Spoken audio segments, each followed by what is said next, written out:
people just waiting in the lobby. Hang on. Right, so this morning we're just going to have a very quick look at creating references, and we're going to compare creating them in Word, the app, as opposed to on a online referencing tool. And the tool that I'm going to use is CiteThisForm, which is it's just under the web address citethisform.com, and it's a free version and a paid version, and there's various differences in it, but the free version is still very, very useful, I think. Right, so I'm going to share my screen and we'll have a quick look at referencing in Word. So I should have said, hi, I'm Rebecca, one of the learning technologists for Grimsby. I've not met you before. Okay. And I want this screen. Okay, so you've probably done this before at some point. You'll notice that in Word, I've just got a little bit of text here, and this isn't in Word Online. It's only in the standard version of Word that you get on your PC, so the Word app. And there is a references tab, and within that tab, if you which here is the references bit, you can also, you know, insert footnotes and add your table of contents, everything like that happens here. But the panel that we're particularly interested in, this one here, which is to do with creating references, obviously they're called bibliographies mainly, and citations mainly in America, so that's the terminology they're using. The style is the first thing to look at. So there's lots of different obviously styles of creating references, but we in this country tend to use the I'm not going to be able to find it, Harvard, Anglia, that one there. So that's the one we need to change to. And the first thing that we want to do is so I found a book that I want to add a reference from. The only book that I could find is just a normal reading book, but we'll go with that for now because I'm still working from home. I don't have any books other than novels at the moment. So the book I've got is David Baddiel, The Death of Eli Gold. So I'm going to try and reference from that, and I'm going to start by putting in my text, which was Eli. I don't know. Let's just leave it at that. And I need to add my reference to this. So how I would do that is to click put my cursor in directly after the quote, insert the citation. I'm going to add it. I have been messing about with this, so it's come up already, but I'm going to add a new source, which is what it would look like if I hadn't. And the author is David Baddiel. Oh, hang on. Have I started off with a web page? Yes, I have. I need to change it to a book. So a type of source is whatever you're referencing at the top. The title is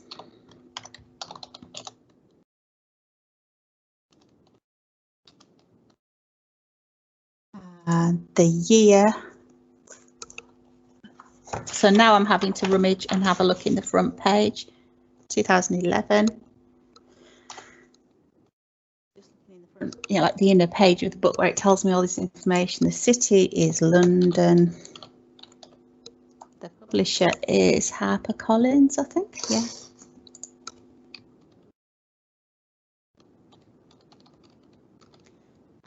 And the edition, I think, is 1. It doesn't say it's been published before, so I presume that means it's issue 1.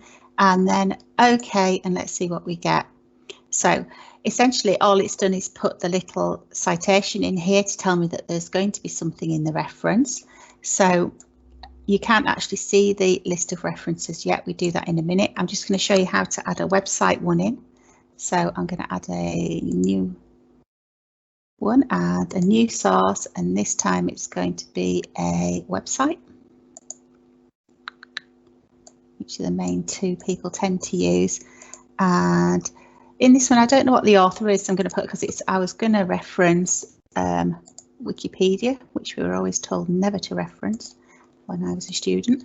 I'll copy the web address for now. I don't think it has an author because it doesn't, does it? It's kind of mixed. So I'm a bit lost now as to what to put in there. But the URL I can definitely do. That's this one. I'm going to say it's a corporate author, so I don't have to put in the name of the web page.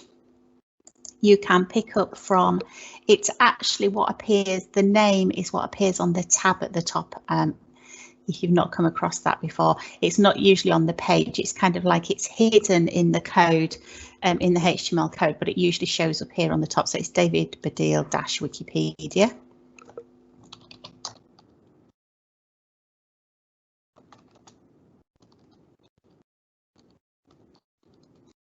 And the year, I'm going to put this year because it gets updated all the time and there wasn't one, and that's the year I accessed it as well. So I think the first year is the year it was created, and this is the year it was accessed. The month it was accessed was March, and today's date is the 24th.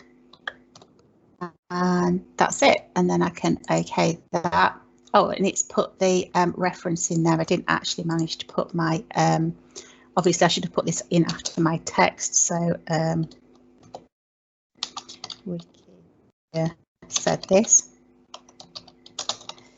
Can be my quote or something. Done very well with my speech marks here. There we go. So that was my second quote there. Right, so when you actually get to the point where you want to create your reference list, we click on bibliography and it offers me a few choices of how to organise this. So I'm going to go with references, and then it pops it in for me. If you can create this whenever you like, but new citations won't be added to the list. Unfortunately, it's put mine in twice because I'd already been playing with it, but you can just delete them. I think the second ones are the ones I've just done. So you can edit the list if you need to. So you could put your references list in to have a look at, and then add it again at a later date. And oh yes, no, I don't want to update them. It was exactly how I wanted. So that's kind of, yeah, so I was saying that if you add references list in and then you add more citations and you create it again, you can just delete the old one. It doesn't seem to matter. That's kind of how it works in Word, which is fine. It works really well, and it's much easier than trying to, do them manually, and it will let you manage the sources. So if you click on manage sources here, obviously, because I've done repeats, I'm going to delete out the ones that which I'd duplicated, and then I can, will it let me copy them to my current list? Or will it add them in again? OK, no, it doesn't want me to copy them.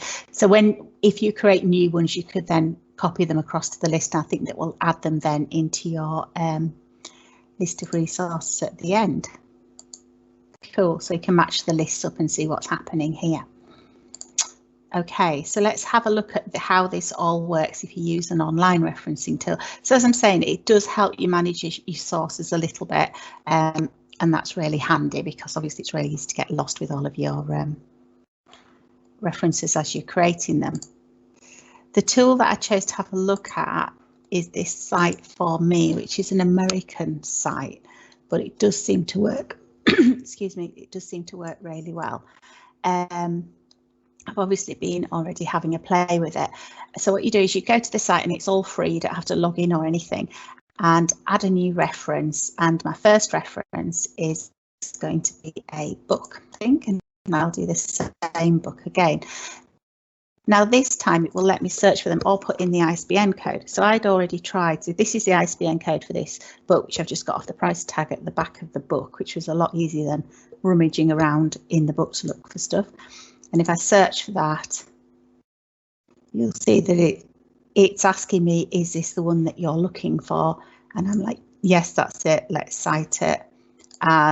This is the information they've got. So the first thing that was interesting was I picked up that the publisher was HarperCollins, which I presumed was the publisher, but it's actually Fourth Estate. So because it had the ISBN number, it's picked up more credible information for me, which is good. That's great. And I want to continue, and it should have given me the, and then we can, oh, pages used. So at this point you can add in more. I thought it was edition 1, and I can put in the number page if I want to, 12 to 15 or whatever pages it is that I've taken a quote from, and I can then complete the citation. And it's giving me here, I can copy that, and I can, don't want to, there is a lot of advertising. If I go to Word, I can paste this in, and I realise now that I possibly didn't, I'll just put it under here so I can see what it looks like. So it does match up. Eli Gold, London, 4th Estate. Yeah, I just changed the publisher because I got it wrong the first time. So that's worked pretty well. Yeah, the other interesting thing that you can do with this, if we add a new reference again, and this time let's say that I don't know my ISBN number for whatever reason, or I don't want to type it in, and I'm looking for a book, or maybe I've copied out the reference and I can remember the name of the book, but I didn't write down the ISBN number or whatever. Let's search for something. Let's search for Harry. And we'll do the one with the phoenix in. Phoenix. Is that how we spell it? Yeah. No, that's not it. I was thinking of the Order of the Phoenix, Half-Blood Prince. Oh, that's the one I was thinking of. I think it will be that one. Look at it. Okay, roll it in. Great, continue. So that was great because it just found it for me from the title, and it's got the year it was published originally, and I can say what edition it was. There's probably loads of editions of this. I'll say it was 7, and London by Bloomsbury, and I'm doing pages 3 to 4. What I quite like about this is you can attach the quote that you're going to use. So if I put Harry lived under the stairs, my quote, and then when I complete my citation, make sure it works okay. There is, you can, this is what you, when you create the new reference, I was going to point out that I've already changed my style to Harvard, and you can change them the same as you could in Word to choose your style. There it is at the bottom, the new one, and I can copy it as I did before, but you see this time it's actually put the quoted text in. So when you're looking at the list here, you can see what you are quoting, which makes it easier to manage your sources by looking, you know, by having the reference of what you're actually putting in there in your list. And I could copy that out at that point. Let's add a new reference, and this time we'll have a look at a website. And this time you can just put in the web address, I think. So if I copy out the web address from my Wikipedia page that I was using, search for it.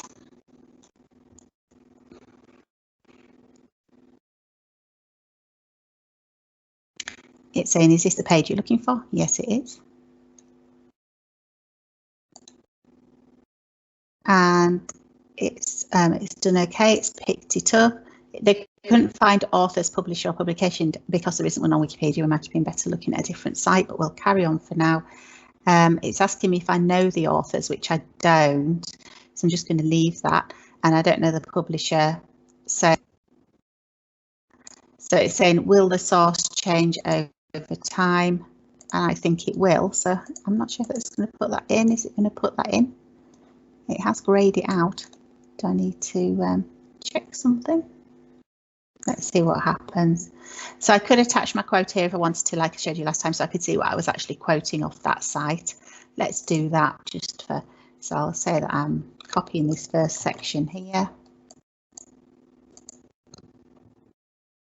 And complete citation.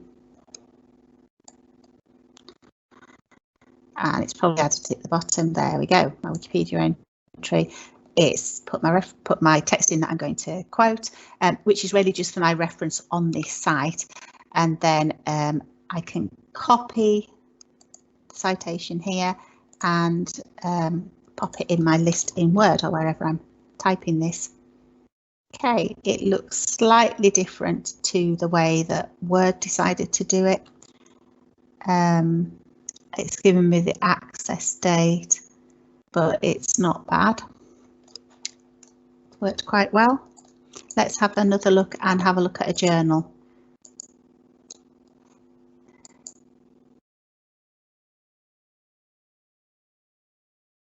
You'll notice that there's a clock somewhere. It's telling me I've got 59, well, whatever it is, 59 million, no, 5 million. I can't remember what. Anyway, that amount of seconds left before this bibliography will be deleted, and that's about a week. So that is the issue with this tool, in that if it's something that you're writing over a number of weeks, you'll have to remember to copy it out before it disappears. Obviously, if you create an account and pay, it's $6.99 a month, it will save it forever. But on the free version, it's kind of, you know, got a time limit to it. So that's the big issue with using this, I guess. Let's add a new reference, and this time we will choose a paper. Oh, sorry, going a little bit slow. I've just moved house and got new internet, and I'm not quite sure how quickly it's working. There we go. So I'm going to add a journal this time.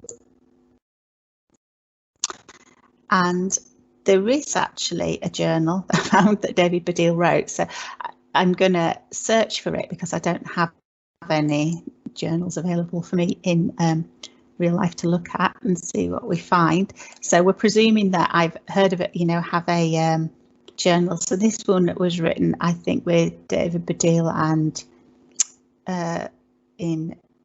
when someone else. So let's say that's the one that I was thinking of, that I've read online and wanted to do, and I'm going to cite that journal.